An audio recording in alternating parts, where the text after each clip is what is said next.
Hello दोस्तों, कैसे हैं आप सब। आज की हमारी कहानी है ननद रानी बदल गई। पिंकी के मन में हजार डर बैठे थे। ससुराल के नाम पर सास का आतंक, ससुर का खौफ, ननदों का डर और देवर जेठ से घबराहट। पर शादी के बाद लगा बेकार ही तो वह डरती घबराती थी। ससुराल में सामंजस्य बनाना इतना मुश्किल तो नहीं। वैसे पिंकी बचपन से ही मेहनती थी। शादी हुई तो जैसे सबको खुश करने का उसमें एक जुनून सा सवार हो गया। सबसे पहले जागना और सबके बाद सोना। सास नंदों के हिस्से के काम भी उसने खुशी खुशी अपने सर ले लिए थे। जब रोजमर्रा की सहजता से अपनापन बांटना, सरलता से देना, सुंदरता से हर काम करना आदि पिंकी के बिल्कुल अपने मौलिक गुण थे। पलक पिंकी की हम उम्र थी, इसलिए उससे ज़्यादा दोस्ती हो गई। पिंकी की आड़ में पलक खूब मटरगश्ती करती, सहेलियों के साथ गप्पे लड़ाती, फिल्में देखती और पिंकी उसे डांट पड़ने से बचा लेती। पिंकी जब मेले कपड़े के ढेर से जूझ रही होती तो कभी कभी पलक उसके पास मचिया डालकर बैठ जाती और उसे देखी हुई फिल्म की कहानी सुनाती। यह पिंकी के मनोरंजन का एकमात्र साधन था। पलक की शादी के समय पिंकी के ससुर भी जीवित थे, पर इस शादी की लगभग सारी ही जिम्मेदारी पिंकी और उसके पति अमर के ऊपर रही। अमर को फैक्ट्री में नौकरी मिलते ही पिता अपनी दुकान से यूं पीछा छुड़ाने लगे जैसे अब उनके ऊपर कोई जिम्मेदारी ही ना हो। जब मन होता दुकान पर बैठते, जब मन होता ताला डालकर घूमने निकल जाते। रिश्तेदारों के यहाँ आना जाना भी वह बहुत रखते। कभी कभी अमर कहता भी, पिताजी रिश्तेदारों के यहाँ ज़्यादा नहीं जाना चाहिए, तो उनको डांट पड़ती कि तुम मुझसे ज़्यादा दुनियादारी समझते हो क्या, और जाता हूँ तो उन पर बोझ नहीं बनता, जितना खाता हूँ उससे ज़्यादा उन पर खर्च करता हूँ, समझे। अमर को चुप होना पड़ता। पिता ने बाहर हाथ खोलकर खर्च किया और बेटी की शादी में पूजा, पंडित जी और अपने रिश्तेदारों की विदाई के खर्च के अलावा सारा खर्च अमर पर डाल दिया। अमर और पिंकी ने माँ से बात की तो उन्होंने तटस्थता दिखा दी। मुझे कोई मतलब नहीं, अमर जाने, अमर का बाप जाने, मैं कमाती तो हूँ नहीं कि मुझसे पूछते हो। कहते कहते माँ ने अपनी मोटी करधनी अमर को सौंप दी। करधनी से पलक के कुछ गहने तो बन गए, पर उसका मुंह सूज गया। उसके चेहरे की सूजन तभी उतरी जब पिंकी ने अपना इकलौता गले का हार उसके गले में पहना दिया। इस शादी में पलक की मांग पूरी करते करते ही अमर की जमा पूंजी खत्म हो गई। बाकी सब कुछ कर्ज लेकर किया गया। कर्ज चुकाने की जिम्मेदारी से बचते बचते पिता तो दुनिया से ही चले गए और माँ ने अपना मंगलसूत्र अमर के हाथों में रख दिया। वह मंगलसूत्र पिंकी ने पलक के गले में डाला, बेचा नहीं। अमर एक दक्ष तकनीशियन था। आय अच्छी थी, कर चुकाने में वह चूकता नहीं था, लेकिन घर के लिए उसे बहुत सी कटौतियां करनी पड़ती। आरव व वरुण के जन्म पर पिंकी को ठीक से पोषण नहीं मिल पाया, लेकिन उसने कभी इसकी शिकायत नहीं की। अमर की माँ जैसी तटस्थ थी, अंत तक वैसी ही बनी रही। महक की शादी तय भी नहीं हुई थी और माँ दुनिया से चली गई। अब तो पिंकी और अमर को ही सब करना था। पलक की शादी का कर्ज चुका ही था कि महक की शादी के लिए कर्ज लेना पड़ा, और महक को विदा करके कमर सीधी भी ना की थी कि फैक्ट्री में कर्मचारियों की छटनी होने लगी। अमर को भरोसा था अपने काम पर, अपनी मेहनत पर। उसे विश्वास था छटनी की सूची में उसका नाम कभी नहीं होगा। पर एक दिन वह भी आया जब अमर को भी घर बैठना पड़ा। तमाम खींचतान और प्रयासों के बाद आखिर फैक्ट्री बंद हो गई। तो फिर कैसे ही कर्मचारी क्यों ना हो, उसकी नौकरी बचती कैसे। नौकरी जाने का सदमा अमर के अंदर इस कदर बैठा कि उसने बिस्तर पकड़ लिया। पिंकी के तो मानो पैरों के नीचे से जमीन ही खिसक गई।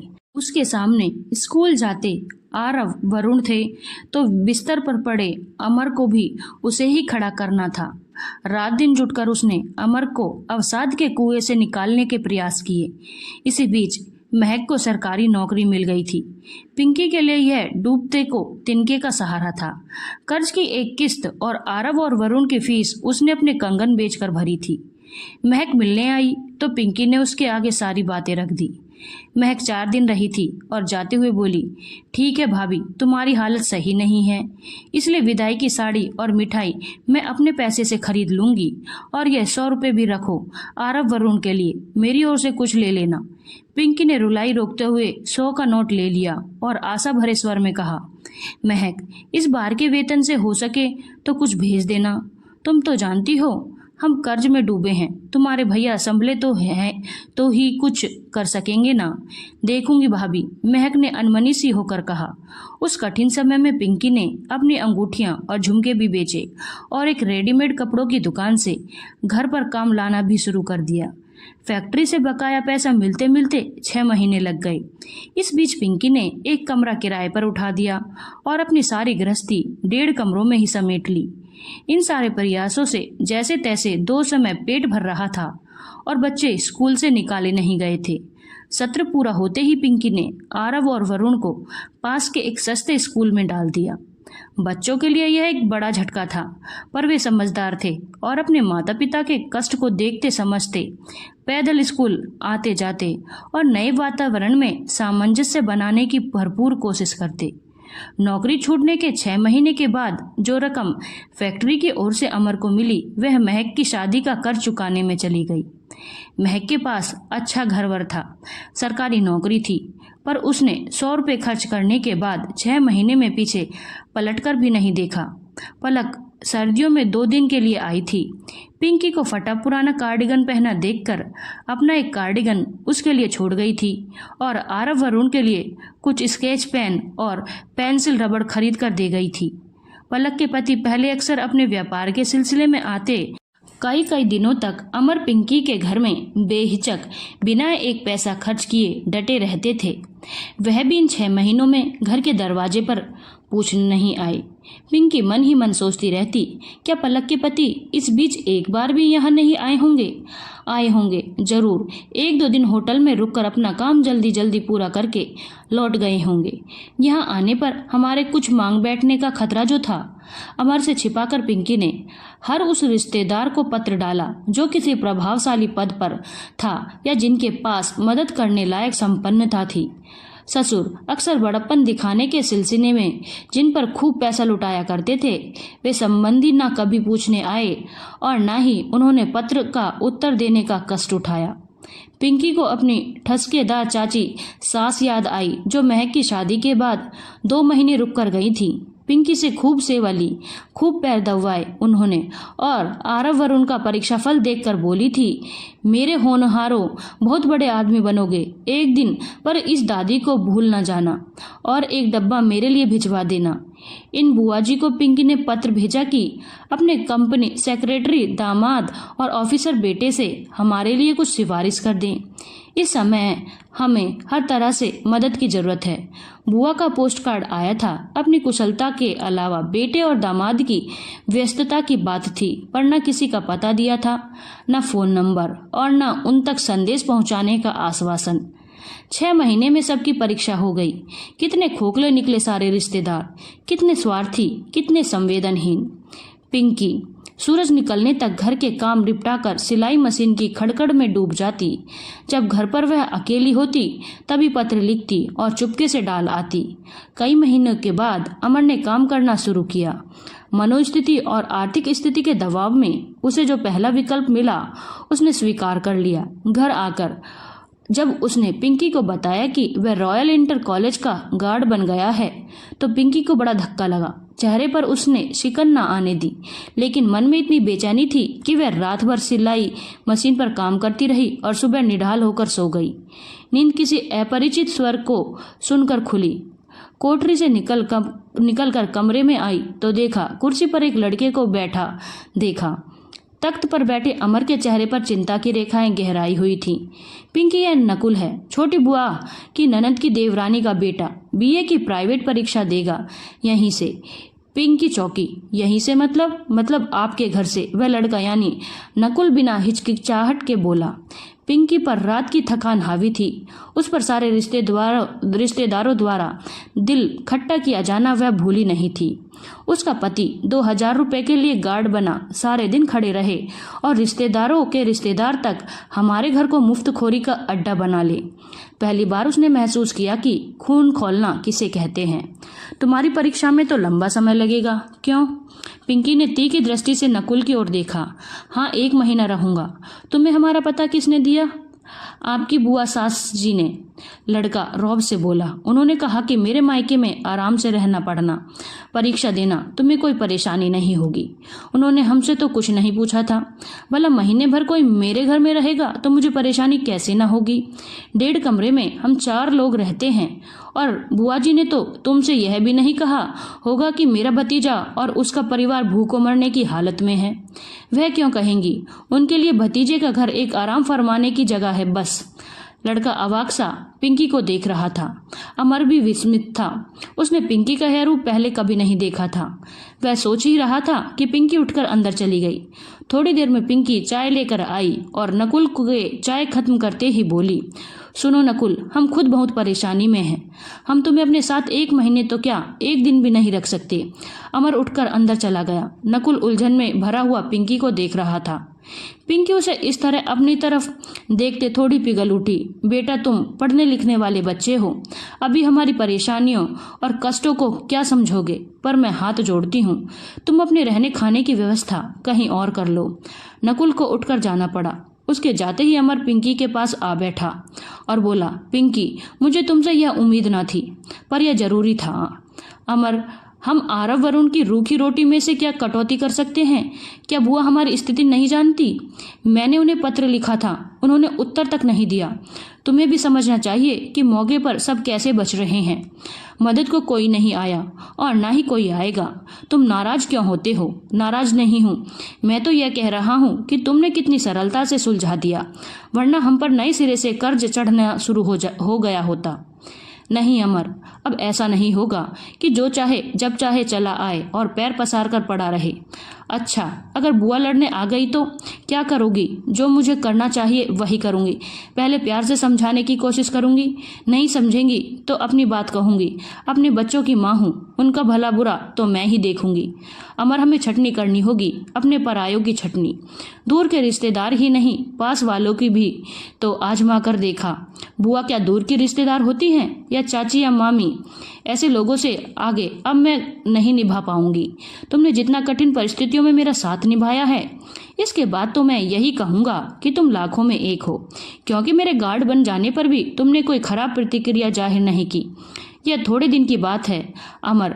वहां गेट पर खड़े खड़े ही तुम निराश न होना, सोचना क्या क्या संभव है, कहाँ कहाँ तुम्हारी योग्यता का उपयोग हो सकता है, उसके अनुसार प्रयास करना।